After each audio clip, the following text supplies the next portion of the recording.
Assalamualaikum warahmatullahi wabarakatuh.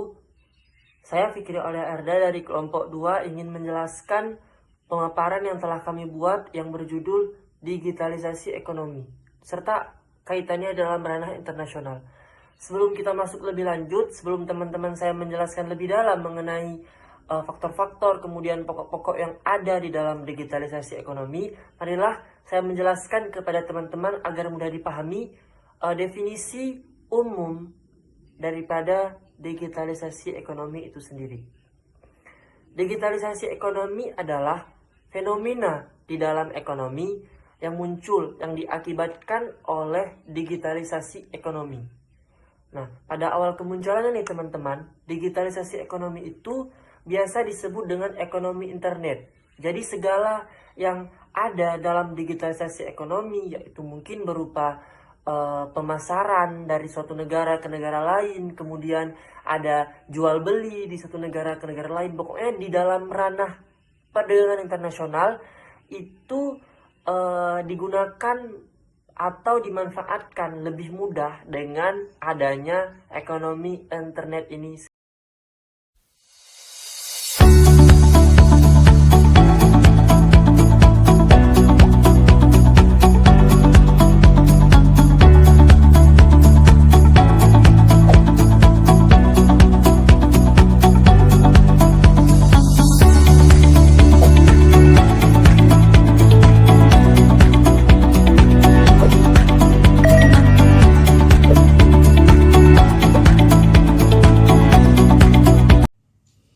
Nah, di sini saya akan menjelaskan keuntungan adanya digitalisasi ekonomi.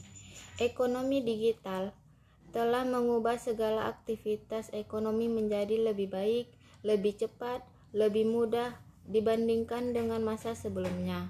Tidak hanya untuk memenuhi kebutuhan transaksi individu saja, urusan organisasi hingga pemerintahan pun juga bisa dipenuhi oleh keberadaan ekonomi digital.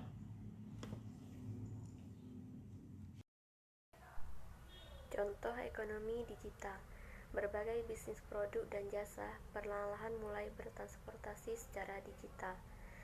Salah satu contoh ekonomi digital yang membawa perubahan drastis di Indonesia ialah kehadiran Gojek pada 2010. Perusahaan transportasi online ini benar-benar membawa disrupsi bagi sektor transportasi.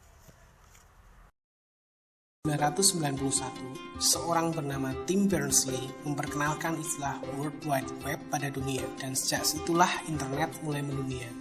12 tahun berselang, pengguna internet mencapai angka 1 miliar, dan kini ada lebih dari 3,2 miliar pengguna internet. Awalnya, internet banyak digunakan hanya untuk browsing, chatting, atau email.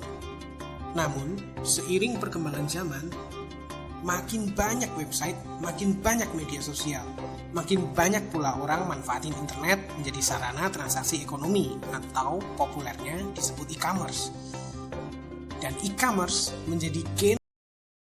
Ekonomi digital merupakan fenomena hubungan internasional yang berpengaruh pada pergeseran peran aktor internasional serta menciptakan dimensi baru dalam tata kelola global. Di era ekonomi digital, muncul aktor-aktor non-negara yang memainkan peran penting hingga pada titik tertentu bersaing dengan negara dalam mengatur tata kelola.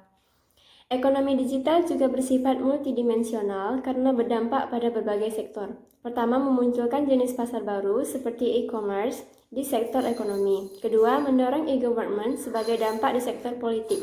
Ketiga, memunculkan isu keamanan cyber di sekitar keamanan. Terakhir, di sektor pembangunan global muncul dimensi baru yakni pertimbangan aspek digital dalam pembangunan berkelanjutan.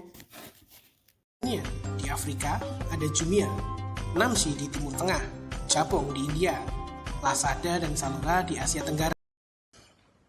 Baiklah, saya akan menjelaskan yaitu tentang digitalisasi dalam ekonomi internasional. Yang pertama, dari ciri-ciri digitalisasi dalam ekonomi internasional itu, yang pertama harus kita ketahui yaitu adanya pengetahuan. Yang mana pengetahuan ini adalah merupakan hal utama yang harus dimiliki oleh setiap negara yang ingin melakukan pengembangan mereka terhadap terhadap digitalisasi ekonomi internasional. Karena mengapa? Segala sesuatu yang kita buat ataupun kita lahirkan ini pasti berasal daripada knowledge ataupun pengetahuan. Yang dimana dengan ada pengetahuan ini, maka kita dapat memberikan inovasi ataupun produk-produk terbaru dalam dunia digital. Seperti contohnya, ketika pertama kali Alexander Graham Bell beliau menemukan sebuah telepon, yang dimana telepon yang beliau temukan pada waktu itu masih dalam bentuk kotak yang besar. Dan juga jika kita ingin menekan nomornya, kita harus memutar-mutar pada lingkaran tersebut. Dan juga ada yang namanya itu seperti alat loudspeaker yang kita gunakan untuk melakukan telepon, yaitu dengan ukuran segini. Nah, ini adalah ketika pertama kali ditemukan oleh Alexander Graham Bell. Tetapi dengan berkembangnya waktu yang semakin jauh, kita dapat menemukan handphone yang lebih simple, yaitu dengan ukuran portable yang bisa dibawa kemana saja sesuai dengan ukuran kantong maupun sesuai dengan ukuran tas samping yang kita bawa. Nah, selanjutnya itu serba digital. 2011, transaksi e-commerce di Indonesia bernilai sekitar 500 juta US dollar. Dan di akhir tahun 2015 mencapai 3,56 miliar dolar Amerika Serikat. Dan di tahun 2016 ini, estimasi pertumbuhannya adalah 52%. So, nilainya hampir 4,5 miliar dolar Amerika. Sebuah nilai yang fantastis. Tapi itu adalah potensi Indonesia sebagai target marketing. Lalu, bagaimana posisi kita sebagai pemain di rumah sendiri? Situs belanja Lazada.com tercatat sebagai situs belanja paling populer, diikuti Tokopedia, OLX, dan Bukalapak.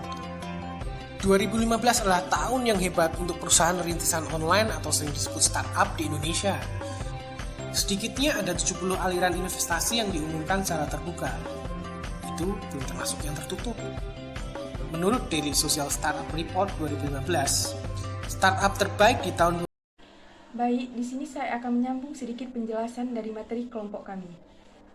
Saat ini, masyarakat semakin adaptif dalam memanfaatkan teknologi, termasuk untuk tujuan ekonomi.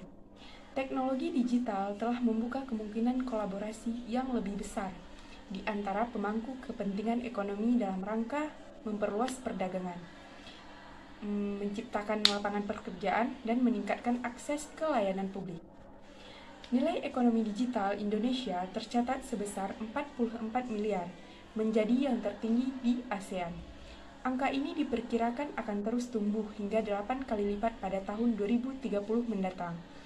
Kontribusi terbesar bagi ekonomi digital Indonesia berasal dari transaksi e-commerce. Pada tahun 2025, e-commerce diproyeksikan meningkat hingga 32 miliar dengan tingkat pertumbuhan 54%. Perkembangan ekonomi digital di Indonesia juga dapat dilihat dari total investasi pada platform digital, yakni sekitar 38,7%, jumlah terbesar di Asia Tenggara. Peluang ekonomi digital Indonesia masih terbuka lebar. Hal ini didukung oleh fakta bahwa Indonesia menempati urutan keempat populasi terbesar di dunia. Usia produktif Indonesia berjumlah sekitar 191 juta penduduk atau 70,7% data penduduk. Dengan potensi tersebut, maka akan lebih banyak terobosan